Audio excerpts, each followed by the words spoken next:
In the vast expanse of the cosmos, where the stars twinkled like jewels scattered across an infinite tapestry, the throne of Olympus stood resolutely against the backdrop of the heavens. It was here that Zeus, the king of the gods, presided over the realms of both divine and mortal, a figure of immense power and complexity. With a thunderbolt clasped firmly in his hand, he embodied authority, justice, and the relentless enforcement of cosmic order. Yet, the essence of Zeus was not solely defined by his role as a punisher of transgressors. He was also a protector of the weak, a guardian of the innocent, and a lover whose escapades echoed through the annals of both divine and human history. Zeus was born of the Titans, a lineage steeped in the ancient struggles of power and rebellion. His father, Cronus, had devoured his own children in fear of a prophecy that foretold his downfall at the hands of one of his offspring. Yet, through cunning and courage, Rhea, Zeus's mother, saved him by hiding him in a cave on the island of Crete. There, nurtured by the nurturing hands of nymphs and fed on ambrosia, Zeus grew strong and wise. When he finally emerged to confront Cronus, he was not merely a child, but a force of nature, determined to reclaim the throne that was rightfully his and liberate his siblings from their father's grasp. The Titanomachy, the great war between the Titans and the Olympians, was a cataclysmic event that reshaped the cosmos. Zeus, wielding his Thunderbolt, led his siblings and allies in a rebellion that would echo through time. The clash of titanic forces shook the very fabric of existence, and with strategic brilliance, Zeus outmaneuvered Cronus and the Titans, ultimately banishing them to the depths of Tartarus. This victory not only established Zeus as the king of the gods, but also marked the beginning of a new era, one where order and justice would reign supreme under his rule. Yet, with great power came great responsibility. Zeus understood that his role was not merely to punish those who defied the divine laws, but also to protect the vulnerable and ensure harmony among both gods and mortals. He often descended from Olympus, cloaked in the guise of a humble traveler, to walk among humans, witnessing their struggles and triumphs firsthand. It was during these forays into the mortal realm that he forged deep connections with humanity, often intervening to shield the innocent from the capriciousness of fate. One such tale unfolded in the quaint village of Aegina, where a young woman named Aegina lived. She was renowned for her beauty and kindness, drawing the admiration of many, including the river god Asopus, who sought her hand. However, Aegina's heart belonged to a humble shepherd, a mortal named Epicrates. Zeus, captivated by her spirit, took the form of a majestic eagle and swooped down from the heavens, abducting Aegina to the island that bore her name. There, he revealed his true form, and though fear initially gripped her, the warmth of his presence soon dispelled her trepidation. In their time together, Aegina bore Zeus a son, Aeacus, who would grow to become a great king and a figure of justice in his own right. Yet, Zeus's romantic exploits were often fraught with consequences. The jealousy of Hera, his queen, was legendary, and her wrath could be as fierce as the storms conjured by Zeus himself. She would not tolerate his infidelities lightly, and the repercussions often reverberated through the realms. One fateful encounter involved the mortal woman Leda, who was seduced by Zeus in the guise of a swan. From this union sprang forth Helen, the most beautiful woman in the world, whose abduction would ignite the flames of the Trojan War, a conflict that would see gods and mortals alike embroiled in chaos. The consequences of Zeus's actions were profound as he watched the war unfold, torn between his desire to maintain order and the inevitable strife that arose from his own desires. The Trojan War was a crucible of divine intervention. As the conflict raged on, the gods took sides, each influenced by their own allegiances and grievances. Hera, fueled by jealousy, supported the Greeks, while Aphrodite, who had promised Paris the love of Helen, sided with the Trojans.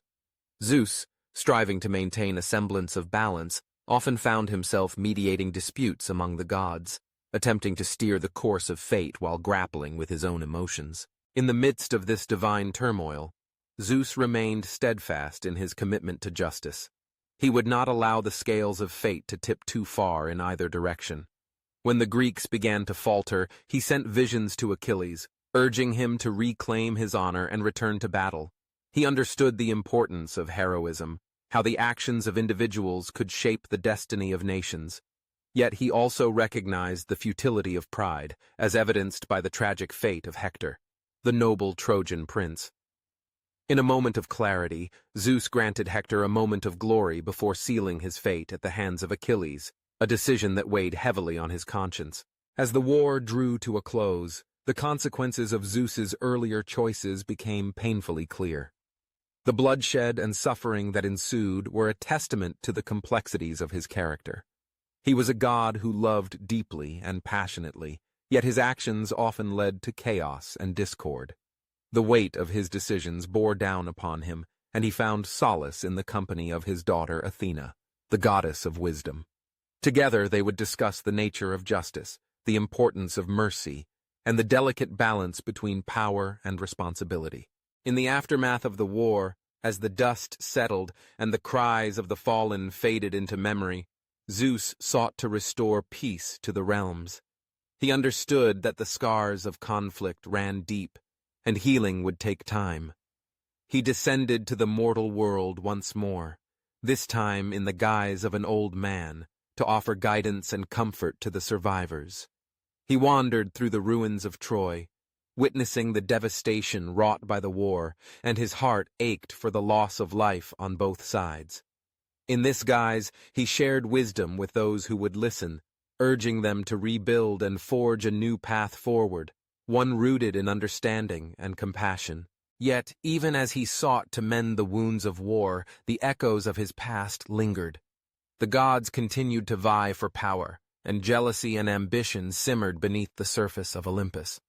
Hera, ever watchful, remained wary of Zeus's interactions with mortals, her heart torn between love and betrayal. The tension between them grew, a tempest brewing as Zeus grappled with the consequences of his actions. One evening, as the sun dipped below the horizon, casting a golden glow over Olympus, Zeus summoned the gods to a council. He recognized the need for unity, for the gods to come together to prevent the cycle of vengeance from repeating. "We are the stewards of this world," he proclaimed, his voice resonating with authority. "Our actions have consequences, not just for mortals but for ourselves as well. We must learn from the past, for the fate of humanity rests in our hands."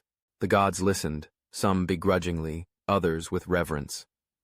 Athena stood beside her father, a beacon of wisdom, echoing his sentiments. "Let us forge alliances, not enmities," she urged. "Let us guide humanity toward a future where justice reigns and the weak are protected." In that moment, Zeus felt the weight of his dual role as both punisher and protector.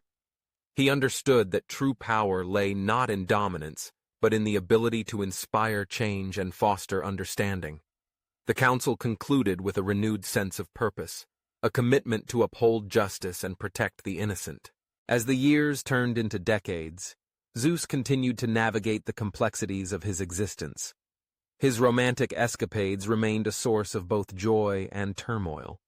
He found solace in the arms of the goddess Demeter, their union bringing forth the seasons, a testament to the cycle of life and renewal. Yet even this relationship was marred by the shadows of jealousy and betrayal, as Demeter's heart ached for her daughter Persephone, who was taken to the underworld by Hades. The tale of Persephone's abduction became another chapter in the tapestry of Zeus's life, a reminder of the delicate balance between love and loss. In his effort to mediate between Demeter and Hades, he sought to restore harmony, recognizing the pain that lingered in the hearts of both goddesses. The resolution of this conflict would lead to the changing of the seasons, a cyclical reminder of life's inherent struggles and the power of love to transcend darkness. As centuries passed, Zeus's legacy grew, intertwined with the stories of mortals and gods alike. He became a symbol of justice, a figure who upheld the laws of the universe while navigating the complexities of desire and power. His dual role as punisher and protector shaped the destinies of countless individuals, both divine and mortal.